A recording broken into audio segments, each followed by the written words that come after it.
Demon Slayer is one of those anime that can brag about the almost perfect accuracy when adapting its manga to the screens. But there are definitely some differences between the two, so I'll share with you some of the things that changed between the anime's first season and the manga. 1. A big chunk of episode 4 is anime-exclusive content. In the anime, Urokodaki cooks a big meal for Tanjiro, celebrating the end of his training. Then, we see Tanjiro cut his hair, and after that, Urokodaki gave him his warding mask and explained to him what it was for. In the respective chapter of the manga, the meal doesn't exist, and Tanjiro cutting his hair and Urokodaki giving the mask to him is summed up in literally a single panel. 2. When Spider Dad throws Tanjiro away, we see him try to land safely, but he almost broke his face in the anime. Now, in the manga, he lands perfectly. Maybe they decided to do it this way in the anime to keep this down-to-earth idea of a boy who, despite being very skillful, is still learning and doesn't have everything figured out. 3. Remember the first fight Tanjiro had with a demon? In this fight, Nezuko rips the demon's head by kicking it, leaving the head to be handled by Tanjiro and the rest of the body to fight with her. The demon's body falls off a cliff and hits the floor without real visible injuries. But this scene would have been absolutely gorier if they had done it exactly how it is shown in the manga. 4. Okay, so I really want to thank you, Ufotable, for taking the time to add some extra scenes in the anime, even if they're not the most transcendental in the story. You'll see that there are a lot of examples of it in this video, but right now I'm referring to the part of Tanjiro's training where he has to become one with the water, and Urokodaki simply kicks him off to a waterfall. This absolutely crucial lesson doesn't appear in the manga, but it's definitely gold in the anime. 5. When Tanjiro is about to kill the hand demon, his movement and the sound he makes, according to the manga, makes the demon remember when Urokodaki trapped him around half a decade prior to that moment. In the manga, this flashback only compares Tanjiro's movements with Urokodaki's, but we don't see much from the night the former Hashira and the demon met.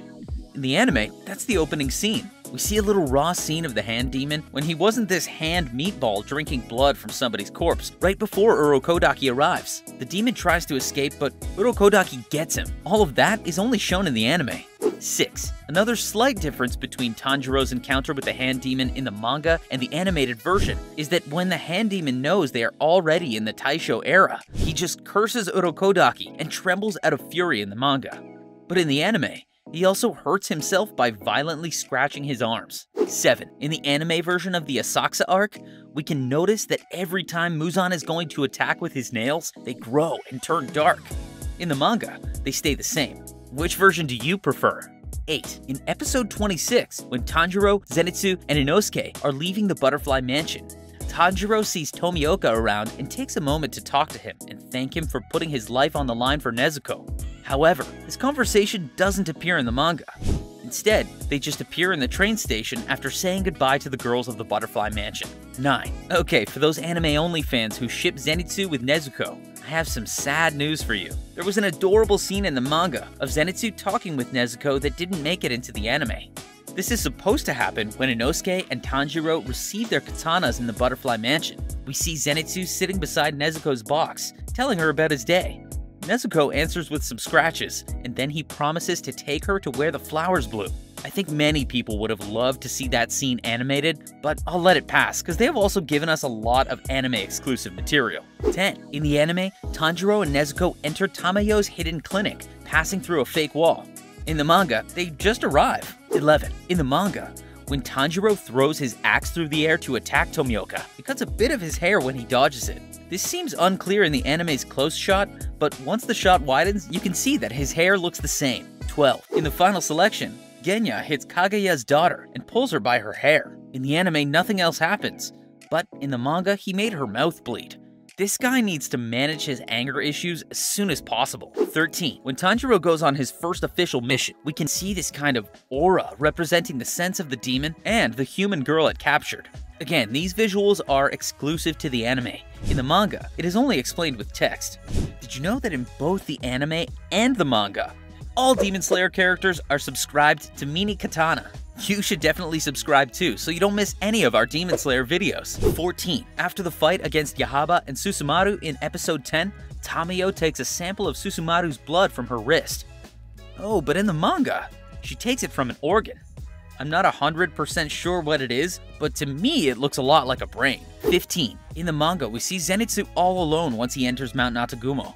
but Shuntaro is always beside him in the anime. And their strategy to hide him while fighting the Spider Big Bro is to make him hide in Zenitsu's Haori. 16. Now, let's focus on the moment Zenitsu is fighting against the poison the spider injected him with. In the anime, Shuntaro appears again for a couple seconds, and then he just leaves. I'd like to believe he went to look out for help and found Shinobu. But when Shinobu arrives, we still don't see Shuntaro. So where was that sparrow hiding all that time? 17. At the very beginning of episode 18, Ufotable added an introductory scene for Tomioka and Shinobu. That whole part of Shinobu trying to make Tomioka say more than 4 words in a sentence while trying to find survivors, and then when they split to cover more territory, is all anime exclusive. In the manga, we first see Shinobu in the mountain when she comes to save Zenitsu, and then Tomioka when he arrives to defeat Spider Dad. I think it was a great decision. It would have felt a little too convenient if they had just arrived at the precise moment they were needed. So personally, I think these scenes just help avoid that sensation in the audience. 18. The backstory of Rui's sister in episode 20 is also full of only in the anime scenes. This story is mentioned, but not very detailed in the manga. We don't see how she joined Rui's family or how she betrayed her sister when trying to escape. She just explains the dynamics of the family and some little stories about the topic. The anime and the manga start to match up again when she traps the Demon Slayer in one of her acid cocoons. 19. Episode 21 also has an anime-exclusive opening scene, just like episode 18 with Tomioka and Shinobu. This scene adds to Rui's backstory. We see him as a human watching some kids playing, and Rui trying to join them, but he falls and lies on the snow until his mother arrives. In the anime, his backstory begins with him in his bed, which is what we see in the anime after the opening song. 20. For the anime, there was a change in the order in which things are shown in the manga. I'm talking specifically about Kanao's backstory. In episode 25, the events shown appear around the manga's chapter 51, but we only know about Kanao's backstory as an extra in chapter 59.5. In the manga, after Shinobu convinces Inosuke and Zenitsu to give their all to learn total concentration breathing constant, it jumps to the day Inosuke and Tanjiro receive their new Nichirin blades. 21. After a lot of crying, hugging, and emotions when Tanjiro comes back to Urokodaki's place after he survived the final selection, we see Tanjiro in the anime telling Urokodaki that he killed the hand demon. Then Urokodaki explains to Tanjiro about blood demon art and his theory that Nezuko sleeps instead of eating humans to stay strong. 22. In the first episode, while Tanjiro is staying at a neighbor's house, he remembers that his grandmother also talked to him about demons. This happens both in the anime and the manga. But in the animated version, we see little Tanjiro spending time with his grandmother while he mentions her. In the manga, it's a pitch black panel. What other changes do you know about in Kimetsu no Yaiba's first season compared to the manga? Let's talk about it in the comments section down below. Please leave a like and subscribe if you don't want to miss the differences between the manga, the second season, and the movie. Thank you for watching. See you in the next one.